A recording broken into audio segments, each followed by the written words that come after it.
নমস্কার। আজ আপনাদের জন্য গোয়েন্দা অর্জুন, শ্রীযুক্ত সমরেশ মজুমদারের লেখা একটি বড় গল্প, দ্বিতীয় লাইটার। আজ শুনবেন এর প্রথম পর্ব। ইদানিং অমল সোম সারা দিন চুপচাপ থাকেন। বাইরের লোকের সঙ্গে দেখাও করেন না, কাজের প্রসঙ্গ এলে এড়িয়ে চলেন। অর্জুন দেখেছে অমলদার সঙ্গী যে বইগুলো, তা সবই ঈশ্বর সম্পর্কিত। ওরকম সচল মানুষ এত চুপচাপ হয়ে যাবেন ভাবা যায় না। সেই জোনস অ্যান্ড জোনসের লাইটার রহস্যের পর থেকেই এই ব্যাপার।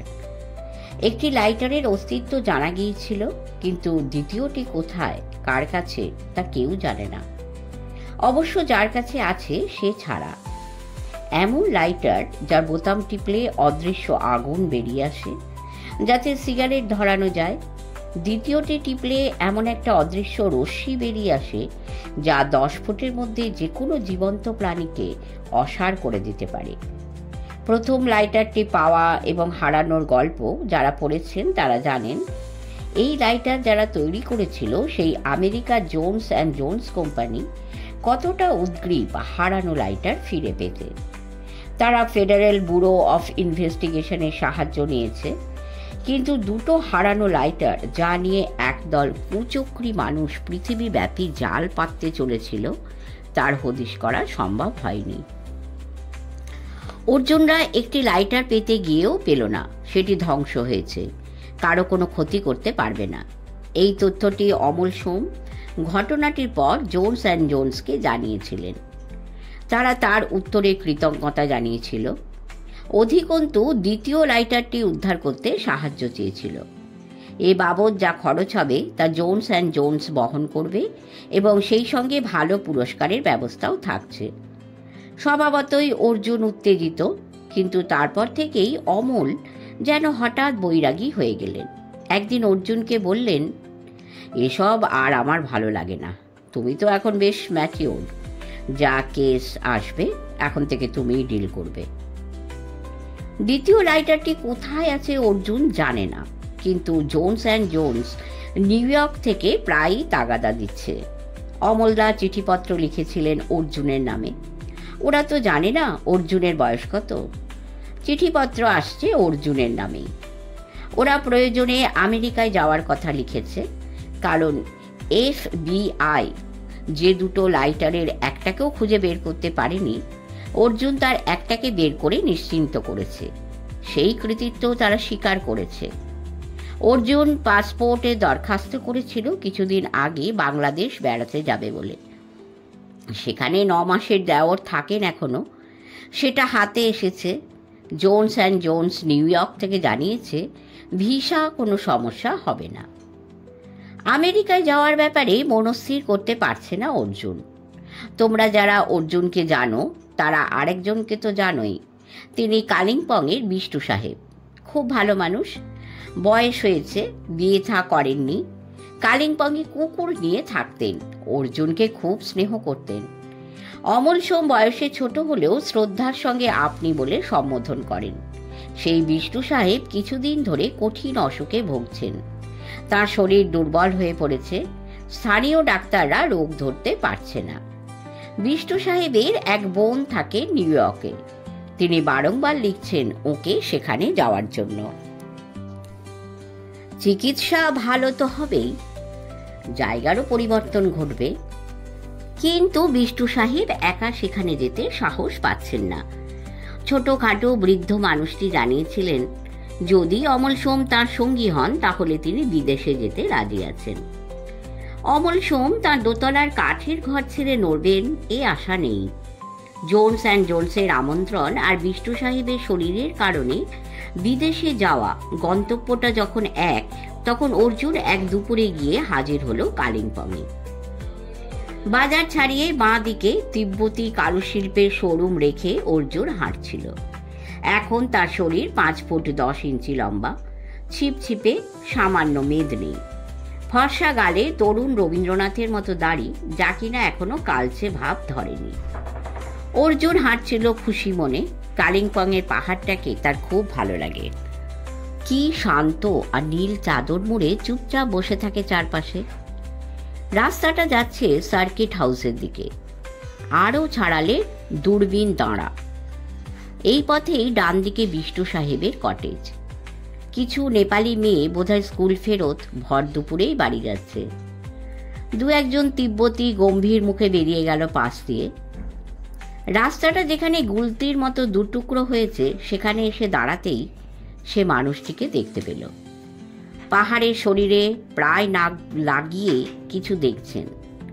লম্বায় অন্তত 6'2", বিশাল চেহারা, নীল জিন্সের ওপর সামার জ্যাকেট, মুখে এক জঙ্গল কাঁচা পাকা দাড়ি, মাথায় বারান্দা দেওয়া নেপালি টুপি, হাতে ছড়ি আর চুরুট।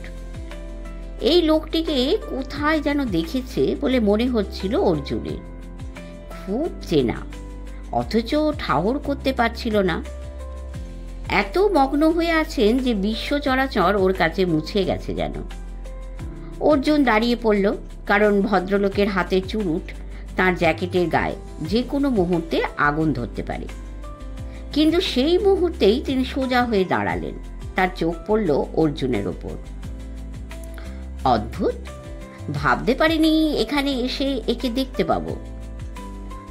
ঘন ঘন দাড়ি মুখ নাড়ছিলেন ভদ্রলোক।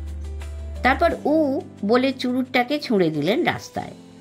তার হাতে অবশ্যই ছ্যাঁকা লেগেছিল। দাড়িওয়ালা মানুষটাকে মুহূর্তেই ভালো লাগলো অর্জুনের, শিশুর সারল্য আচরণে, বড্ড চেনা।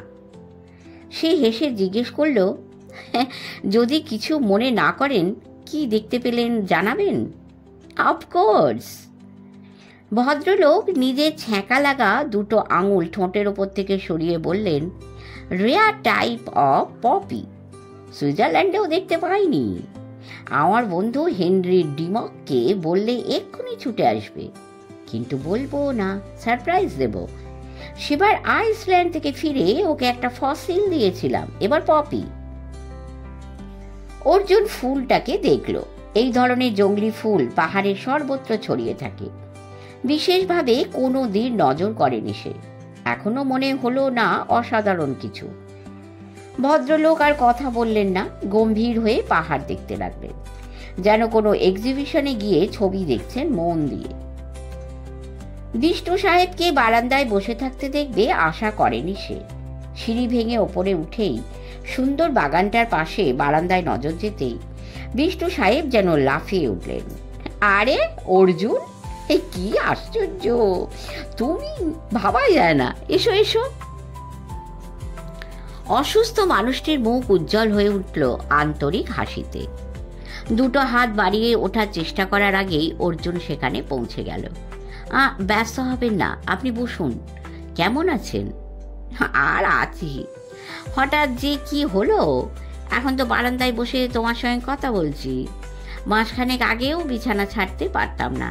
কেমন দেখছো, ঠিক আছে? শেষ শব্দ দুটো শুনে হাসি পেলেও মাথা নাড়ল অর্জুন। ওটা বিষ্টু সাহেবের মুদ্রা দোষ। দোষ কেন বলে কি জানে। বলল, একটু রোগা হয়ে গেছেন। ডাক্তাররা কি বলছে? ফালতু, মানুষের শরীরে রোগ ধরতে পারে না যে, সে কিসের ডাক্তার? তিনি কোথায়? কে, অমলদা? অর্জুন বিষ্টু সাহেবকে অমলদার বৈরাগ্যের কথা জানালো। শুনে আফসোসের শব্দ উচ্চারিত হলো বিষ্টু সাহেবের মুখে। ছি ছি ছি, অমন প্রতিভা যাকে বলে পর্বত প্রমাণ, তাকেই দেখছো কি? শুয়ে শুয়ে অনেক বাংলা পড়ে ফেলেছি হে। হ্যাঁ, পর্বত প্রমাণ প্রতিভার কি অপচয়। ছি ছি ছি, আমি তো আজই চিঠি লিখবো ভেবেছিলাম। অত বড় লাইটার অভিযান আমাকে বাদ দিয়ে হলো? তোমাদের খুঁটিমারি রেঞ্জ ছাড়া সব কটাতেই তো আমি আছি। শরীরটা, দেহপট, শনে নট সকলই হারায়। অবাক থেকে কৌতুকে পৌঁছে গেল অর্জুন। ওই লাইনটা অভিনেতাদের সম্পর্কে বলা হয়েছে, কিন্তু আপনি লাইটারের কথা জানলেন কি করে? অমলদা কি লিখেছিলেন? হ্যাঁ, তিনি লিখলে কোনো আফসোস থাকতো না। আমাকে পড়তে হলো কিনা বিদেশি কাগজে। বিদেশি কাগজ? অর্জুন আরো অবাক। ও, ঘরে যাও, ওটো। হ্যাঁ, ওই বাঁ দিকে টেবিলে ভাঁজ করা আছে। কি কাগজ ওটা? New York Times. ওর দ্বিতীয় পাতা খোলো, ওপরে কি লেখা? চেয়ারে বসে বলে যাচ্ছেন তিনি। অর্জুন কাগজটার সামনে দাঁড়িয়ে পুলকিত। বড় বড় হরফে ছাপা, one missing lighter traced by an young Indian investigator. তার নিচে বিস্তারিত বিবরণ। এমনকি অর্জুনের কৃতিত্বে যে এটা সম্ভব হয়েছে তাও লেখা।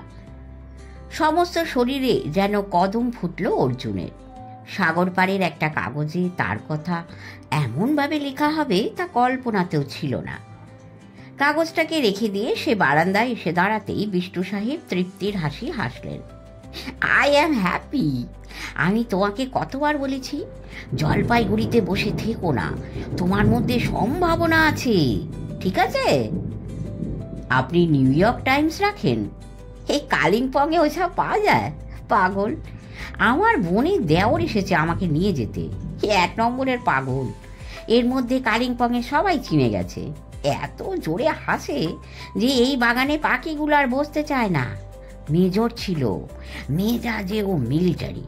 আমারই মতো ব্যাচেলার একটু আগে ফুল দেখতে বেরিয়ে গেল। কেন, রাস্তায় দেখোনি? বিষ্টু সাহেব বোধ হয় অনেক দিন বাদে অনর্গল কথা বলছেন, কারণ তার মুখে এবার একটু ক্লান্তির ছাপ। অর্জুন মাথা নাড়ল। মুখে দাড়ি, হাতে চুরুট, ঠিক আছে। বলতে না বলতে পায়ের শব্দ হলো। অর্জুন দেখল মেজর ফিরছেন। তার কোলে একটা নেড়ি কুকুরের বাচ্চা, মুখে স্নেহ যেন ঝরে পড়ছে। বিষ্টু সাহেব সোজা হয়ে বসলেন। নো নো, নেভার, এ বাড়িতে কুকুর ঢুকবে না। লিলি নেই, ওর পর এ বাড়ি তার কুকুর দেখতে চায় না, ঠিক আছে? বিশাল চেহারার ভদ্রলোক হঠাৎ জবুথবু হয়ে গেলেন। এ অসহায় জীব রাস্তায় কুঁকড়ে পড়েছিল। মনে হচ্ছে এর শরীরে মেক্সিকান ব্লাড আছে, মেক্সিকান উলফের ব্লাড। বিষ্টু সাহেব হাঁ হয়ে গেলেন। অর্জুন দেখল নেড়ি কুকুরটাকে বুকের মধ্যে সন্তর্পণে চেপে ভদ্রলোক কাতর চোখে তাকিয়ে আছেন। এই মুহূর্তে ওকে কিছুতেই মেজর বলে মনে হচ্ছে না। বিষ্টু সাহেব বিড়বিড় করলেন, এই নেড়ি কুকুরে মেক্সিকান ব্লাড? আমাকে কুকুর চেনাচ্ছে? নামানো হোক ওটাকে। হ্যাঁ, আয়, তু তু তু তু তু তু, একটা তু তু তু তু তু তু। নেড়ি বাচ্চাটা সুরসুর করে এসে বিষ্টু সাহেবের পা চাটতে লাগলো। ভদ্রলোক হাত ছাড়লেন, তার সব কটা দাঁত ঝিলিক দিল দাড়ির ফাঁকে। ঠিক একরকম, বুঝলেন? সেবার মেক্সিকোতে গিয়েছি মরুভূমিতে এক ধরনের নেকড়ে দেখতে। হেনরি ছিল সঙ্গে। একদিন মাঝরাত্রে তাঁবুর পাশে কুঁই কুঁই শব্দ শুনে ঘুম ভেঙে গেল। দেখি নেকড়ের বাচ্চা ঠিক এই রকম, গায়ের লোম তাকানোর ভঙ্গি। হেনরির পা চাটল ওই এক ভঙ্গিকে। বাচ্চাটাকে বাঁচাতে পারিনি। মেক্সিকান ফক্স কি করে এদেশে এলো তা বুঝতে পারছি না। কুকুরেরা বোধহয় ভবিষ্যৎ দেখতে পায়, না হলে এই নেড়ি কুকুরটি গুটগুট করে কেন ঘরের ভেতর ঢুকে যাবে? সেই দিকে তাকিয়ে বিষ্টু সাহেব একটি প্রবল নিঃশ্বাস ত্যাগ করলেন। ও লিলি, লিলি রে। সামনে দাঁড়িয়ে ভদ্রলোক নাক মুচকে প্রশ্ন করলেন, লিলিকে? বিষ্টু সাহেব বুকে হাত দিলেন। আমার পাঁজর, ওই যে ওইখানে শুইয়ে রেখেছি। সঙ্গে সঙ্গে যেন ভূমিকম্প হলো। ভূমিকম্প শব্দটি মনে করা ছাড়া কোনো উপায় রইল না। কানের পর্দা ফেটে যাওয়ার উপক্রম হচ্ছে হাসির আওয়াজে। একটা পাহাড়ি কাক বসেছিল গ্র্যান্ডিফ্লোরার ডালে। ভয় পেয়ে ডানা শব্দ করে উড়ে গেল। পেটে হাত দিয়ে হাসি থামিয়ে ভদ্রলোক বললেন, ও হো হো হো, ভাবতেই পারিনি আপনি আর একটা কুকুরের শোক করছেন। আপনাকে যেন কোথায় দেখেছি। ও হো, একটু আগেই, তাই না? শেষ দুটি প্রশ্ন অর্জুনকে। সে ঘাড় নেড়ে হ্যাঁ বলল। বিষ্টু সাহেব বেজার মুখে বললেন, এইরকম বিতিকিচ্ছিরি হাসিটা একটু নিচে স্কেলে করা যায় না? তৃতীয় পাণ্ডব, ইনি হলেন মেজর। মেজর আমার বোনের দেওর। আর মেজর এই হলো তৃতীয় পাণ্ডব। বুঝতে পারা গেল না নিউ ইয়র্ক টাইমসে যে তরুণ বঙ্গ সন্তানটির কথা লেখা হয়েছে এই হলো সেই অর্জুন। মেজরের মুখের অভিব্যক্তি দাড়ির কারণে দেখা যায় না বটে, কিন্তু চোখ দুটো যেন বিস্মিত এবং পুলকিত হয়ে উঠল। তাতে সন্দেহ নেই। অত্যন্ত গাঢ় গলায় তিনি হাত বাড়িয়ে বললেন, I am glad to meet you. এত অল্প বয়সে এত বড় কাজ করেছেন, আহা বড় সুন্দর। অর্জুন লজ্জা পাচ্ছিল। প্রসঙ্গ এড়াতে সে জিজ্ঞেস করল, আপনি বিষ্ণু সাহেবকে ওদেশে নিয়ে যাওয়ার জন্য এসেছেন? বাহ, খুব ভালো। ওর চিকিৎসার পরিবর্তন হলে উপকার হবে। আর শুনুন তাহলে, উনি যাবেন কি না মনস্থির করতে পারছিলেন না, অথচ আপনার স্নেহধন্য এই তরুণ গোয়েন্দাটি বলছে গেলে আপনার উপকার হবে। মেজর চুরুট ধরালেন। অর্জুন প্রতিবাদ করল, আমি গোয়েন্দা নই, সত্য সন্ধানী। হ্যাঁ, কি সন্ধানী? সত্য মানে ফ্যাক্ট। সন্ধানী মানে যে খোঁজে। তাহলে তাহলে আমার সঙ্গে তো কোনো প্রভেদ নেই। আমিও সত্য খুঁজি, তবে প্রকৃতির মধ্যে, আর আপনি মানুষের লুকিয়ে রাখা সত্যিটাকে খুঁজে বের করতে চান। That's a difference. ওকে, একটু এনকারেজ করুন তো। মেজর বিষ্ণু সাহেবকে দেখালেন। আপনি প্রকৃতিতে সত্য খোঁজেন? অর্জুন কৌতূহলী হচ্ছিল। হ্যাঁ, সারা পৃথিবী ঘুরে বেড়াচ্ছি দিন রাত। কত রহস্য চারধারে, জলের নিচে, জলের ওপরে। মিলিটারি থেকে বিশ্রাম নিয়ে এই করে কাটাচ্ছি। কালিম্পংয়ে এসে আমার হিলারির কথা খুব মনে পড়ছে। লোকটা ইয়েতি খুঁজতে অত ওপরে উঠেও জন্তুটাকে না ধরে ফিরে এলো। খুব বিষণ্ণ ভঙ্গিতে মাথা নাড়লেন মেজর। বিষ্ণু সাহেব প্রতিবাদ করলেন, জন্তুটার পায়ের ছাপ ইয়েতির কিনা তা প্রমাণিত হয়নি। হাত তুললেন মেজর। এখন তার চুরুট জ্বলছে। ঠিক কথা, প্রমাণিত হয়নি বলেই ওটা যে ইয়েতি নয় তাও বলা যাচ্ছে না। I must come here, next সামারেই আসবো। আপনি অনেক অনেক অভিযান করেছেন? অর্জুন মুগ্ধ হচ্ছিল। আরে তেমন কিছু না। আমাজনে 30 দিন ডিঙি নৌকোয় ছিলাম। আল্পসে তুষার ঝড়ে হারিয়ে গিয়েছিলাম পুরো 7 দিন। ওজন কমেছিল 12 কেজি। আইসল্যান্ডে এক ধরনের শ্যাওলা খুঁজতে গিয়ে গ্লেসিয়ারের ওপর তাঁবু করে আছি, টের পেতে 2 দিন লেগেছিল। তবে সবচেয়ে মারাত্মক হয়েছিল হার্লেমের একটা নিগ্রো ফ্যামিলির কাছে আফ্রিকায় যাওয়ার নেমন্তন্ন জানাতে গিয়ে। 2 জন নিগ্রোর সঙ্গে অলওয়েট বক্সিংয়ে 3টে পাঁজর ভেঙেছিল। আমি কোনো অন্যায় সহ্য করতে পারি না। No, never. আপনার শরীর কেমন আছে? ঝুঁকে জিজ্ঞেস করলেন মেজর। আছি আর কি, বিষ্ণু সাহেব বিরস গলায় বললেন। Well then we will start tomorrow, ঘোষণা করলেন মেজর। না, মনে হচ্ছে শরীর এখানেই সেরে উঠছে, প্রতিবাদ জানালেন বিষ্ণু সাহেব। নো নো নাইন, নো নে নাই, চিৎকার করে উঠলেন মেজর। মানে? বিষ্ণু সাহেব ভ্যাবাচাকা খেয়ে গেলেন। এগুলো সবই না, French, German, Italian, Spanish, Dutch ইত্যাদি ভাষায়। আন্তর্জাতিক ভাষায় প্রতিবাদ করলাম। অন্যায় করছেন এখানে পড়ে থেকে। অন্যায় আমি সহ্য করতে পারি না, আপনাকে যেতেই হবে। আপনি কি বলেন? মেজর অর্জুনের দিকে তাকালেন। অর্জুন মাথা নাড়ল। বিষ্ণু সাহেব, আপনি বলুন। আমাকে জোনস অ্যান্ড জোনস কোম্পানি আমন্ত্রণ করেছে আমেরিকায় যাওয়ার জন্য। আপনি গেলে আমি যাব। সঙ্গে সঙ্গে উৎফুল্ল হলেন বিষ্ণু সাহেব। তুমি যাবে? বাবা, তাহলে আমি রাজি। ঠিক আছে। অর্জুন দেখল মেজরের মুখ তখনও গম্ভীর। সে বলল, আমাকে আপনি বলবেন না? কত ছোট আপনার চেয়ে আমি। মেজর ঘরের দিকে পা চালাতে বললেন, ঠিক আছে, থ্যাংক ব্রাও। বিষ্ণু সাহেব তড়িঘড়ি জিজ্ঞেস করলেন, এটা আবার কোন দেশের ভাষা? ঘরে ঢোকার আগে মেজর বললেন, এটা সুইডিশ ভাষা, মানে ভেরি ওয়েল। দিল্লির হোটেলে ওরা পৌঁছেছিল মধ্যরাত্রে। 11টাকে তো মধ্যরাত্রেই বলা যায়, অথচ ভোর 4টের সময় এয়ারপোর্টে পৌঁছতে হবে। উত্তেজনায় অর্জুনের ঘুমের প্রশ্নই ছিল না। এই প্রথম সে বিদেশে যাচ্ছে। এর আগে জলপাইগুড়িতে বাইরে বলতে গিয়েছিল চণ্ডীগড়ে। সেবার সঙ্গে ছিলেন অমলদা। এবার একদম অজানা বিদেশে পা বাড়ানো। আসবার পথে কলকাতায় কয়েকটা দিন কাটাতে হয়েছিল। বিষ্টু সাহেবের ভিসা টিকিট মেজর ব্যবস্থা করেছিলেন। প্যান অ্যাম এয়ারলাইন্সের মাধ্যমে জোনস অ্যান্ড জোনস কোম্পানি অর্জুনের যাবতীয় ব্যবস্থা করেছিল। দিল্লিতে আসার পর তার কেবলই মনে হচ্ছিল একটাও ভালো জামা কাপড় নেই। স্যুট তো দূরের কথা, বুড়িদের বুনে দেওয়া সোয়েটারটাই সম্বল। তার কাছে টাকা পয়সাও নেই যে কিছু কিনবে। তাছাড়া বিদেশে টাকার মূল্যও নেই, সেখানে চাই ডলার। একটা ডলারের বিনিময়ে মূল্য ভারতীয় মুদ্রায় 12 টাকা 27 পয়সা। শোনার পর থেকেই অর্জুনের মনে হচ্ছিল ভারতবর্ষের চেয়ে 12 গুণ বেশি ধনী দেশে সে যাচ্ছে পকেট শূন্য রেখে। অবশ্য বিষ্টু সাহেব ভরসা দিয়ে যাচ্ছেন। জোনস অ্যান্ড জোনস যদি আমন্ত্রণ না জানাতো তাতে কিছু যেত না। তার ইচ্ছে ছিল অমল সোম সঙ্গে যাবে। তা অমল সোমের বদলে না হয় অর্জুনই যাচ্ছে। অতএব কেউ কিছু দায়িত্ব না নিলে বিষ্টু সাহেবের বোন তো আছে, ভারী আদরের বোন তার। মেজর কিন্তু খুব মেজাজে আছেন। তিনি বলেছেন আমেরিকায় পোশাক নিয়ে কেউ মাথায় ঘামায় না। টাই পরা লোক রাস্তাঘাটে চোখেই পড়বে না। শীত এড়াবার জন্য জ্যাকেট থাকলেই হলো। প্রয়োজনে সেসব ব্যবস্থা হবে।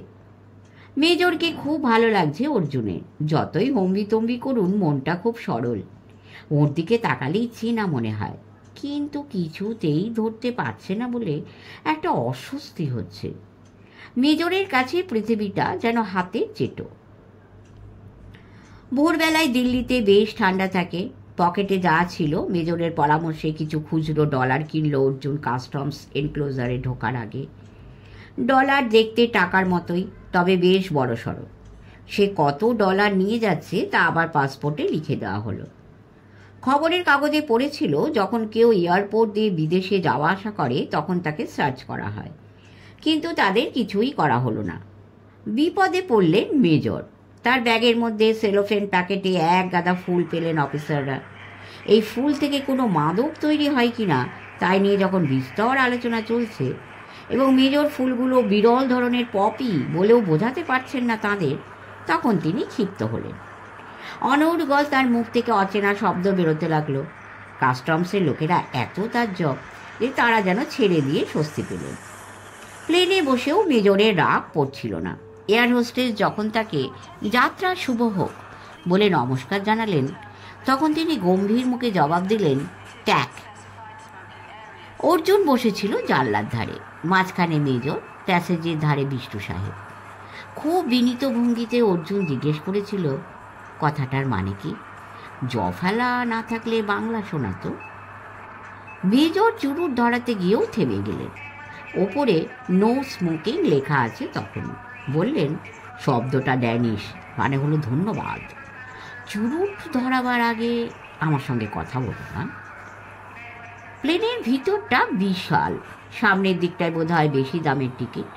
সুন্দরী এয়ার হোস্টেসরা সবাই বোধ হয় আমেরিকান। প্লেনটা তো ওই দেশের। কোনো আসন খালি নেই। এত লোক প্রতিদিন বিদেশে যায়। ভোর হচ্ছিল বাইরে। জানলা দিয়ে অন্ধকার মুছতে দেখল অর্জুন। নিচে, অনেক নিচে ভারতবর্ষ পড়ে রয়েছে। আকাশের কি কোনো নাম আছে?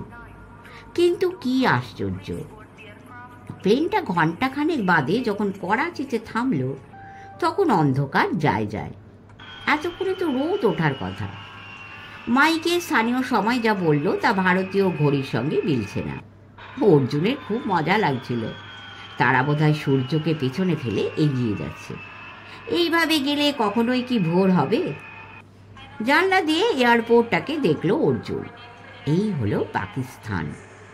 মানুষজন যারা উঠল, ঘর বাড়ি যা দেখা গেল, ভারতবর্ষের সঙ্গে তো কোনো পার্থক্যই ধরা পড়ছে না। মেজরের রাগ যে তখনও কমেনি টের পাওয়া গেল যখন এয়ার হোস্টেস এসে ব্রেকফাস্ট সার্ভ করে গেলেন। মেজর চট করে ঘাড় করিয়ে বললেন, নো, হি ওয়াজ ফেরাস। এয়ার হোস্টেস চোখ বড় করে হাসলেন। তারপর ট্রলির দিকে তাকিয়ে নিয়ে বললেন, ওই বিংম্যান টোনেটা। মেজর ঘাড় নাড়তে তাঁর প্লেটে একটি কেক পড়ল। আরও কিছুক্ষণ সেই অবদ্ধ বাক্য বিনিময় করে এয়ার হোস্টেস এগিয়ে গেলেন। অর্জুন লক্ষ্য করল মেজরের মুখে প্রশান্তি ফিরে এসেছে। বিষ্টু সাহেব খাবার মুখে নিয়ে অর্জুনকে বললেন, ইতালিয়ান। কেকের ইতালিয়ান কি বলবো? কে বলেছে ওটা ইতালিয়ান? শব্দটা এত জোরে মুখ থেকে বের হলো যে বেশ কয়েকটা খাবারের টুকরো তার সঙ্গী হলো। কাগজের রুমালে নিজের শরীর যে পরিষ্কার করছেন বিষ্টু সাহেব তা অর্জুন দেখল, কিন্তু লক্ষ্যই করলেন না মেজর। এক নিঃশ্বাসে বলে যাচ্ছেন, না জেনে মন্তব্য করা আমি দু চোখকে পছন্দ করি না। এই মেয়েটাকে দেখে মনে হলো ক্যালিফোর্নিয়া অঞ্চলে বাড়ি। আমি স্প্যানিশে বললাম ডিম ভাজা খাবো না, ওখানকার মানুষ স্প্যানিশ একটু আধটু জানে, তা আমায় বললো কেক খাও, আর আপনি বলছেন ওটা ইটালিয়ান। বিষ্টু সাহেব নীরবে প্লেট পরিষ্কার করলেন। দিল্লিতে আসার পর থেকেই ওর শরীর যেন চনমন করে উঠেছে। গম্ভীর গলায় জিজ্ঞেস করলেন, কেক শব্দটির স্প্যানিশ কি? মেজর বললেন, টরোটা। পাশ দিয়ে একজন এয়ার হোস্টেস ফিরছিলেন। বিষ্টু সাহেব তার দিকে একটা আঙুল তুলে বললেন, ওয়ান টরোটা। লাইটার রহস্যের অর্ধেক সমাধানের পর থেকে অস্বস্তিটা রয়ে গিয়েছিল। পৃথিবীর কোনো এক কোণায় এখনো একটা লাইটার রয়ে গেছে, যা নিয়ে শুধু জাল অথবা চোরা কারবারিরা তৎপর নয়, ওই মারাত্মক ক্ষমতাবান লাইটারটির গঠন কৌশল জেনে গেলে সারা পৃথিবীর পক্ষে বিপদ হতে পারে।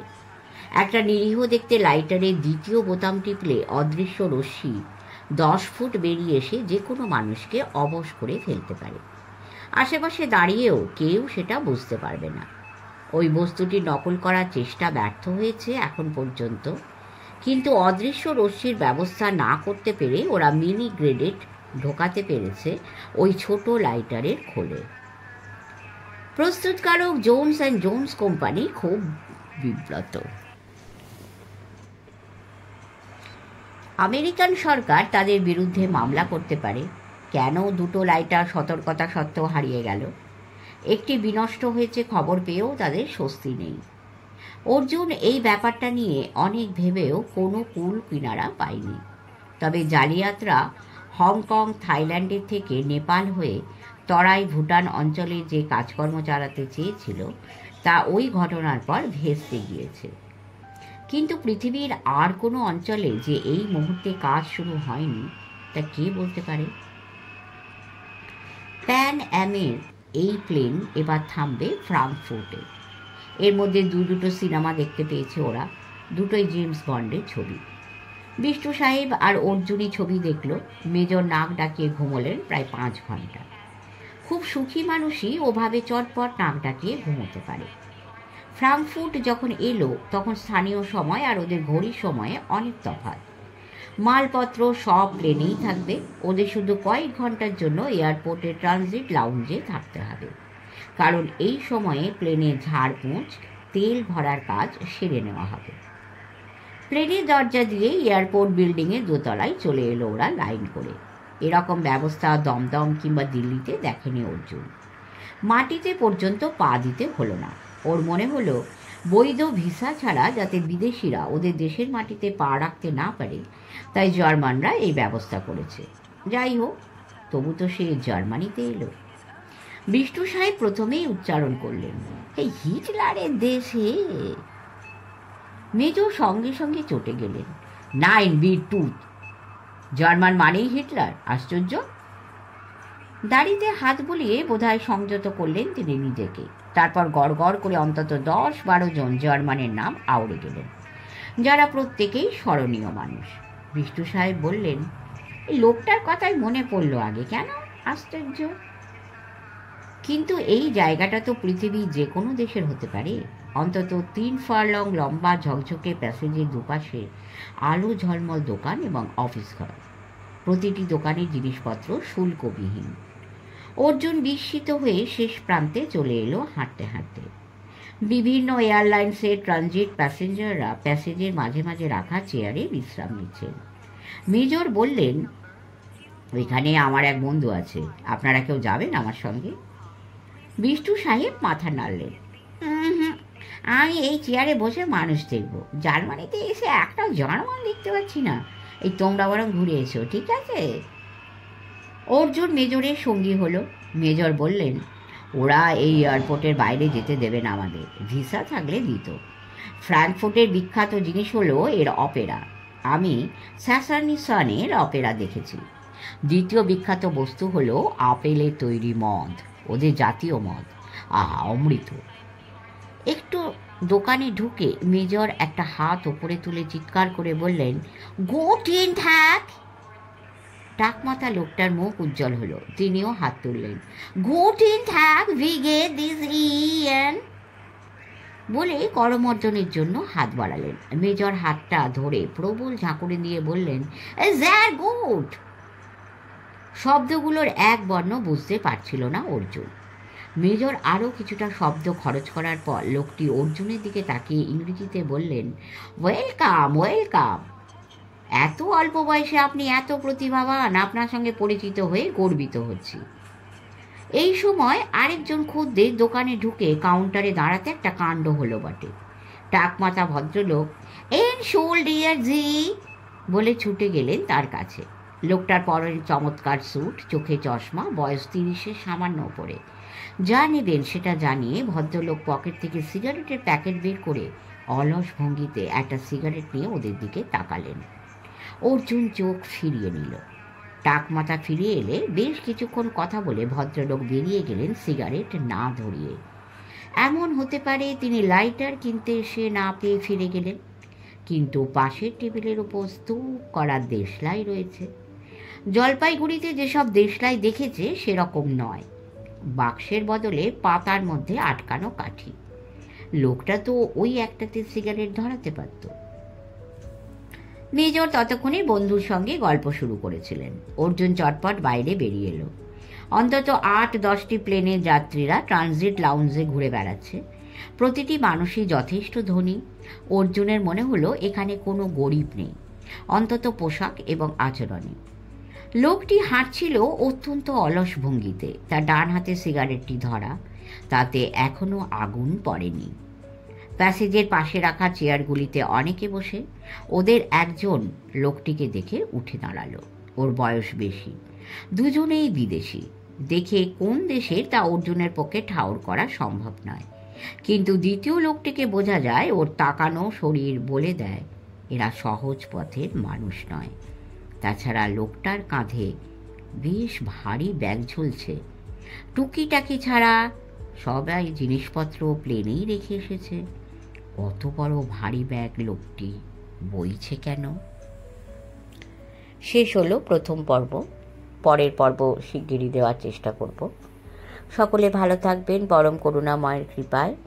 আমাদের চ্যানেলটি সাবস্ক্রাইব করবেন, কমেন্ট, লাইক এবং শেয়ার করবেন। নমস্কার।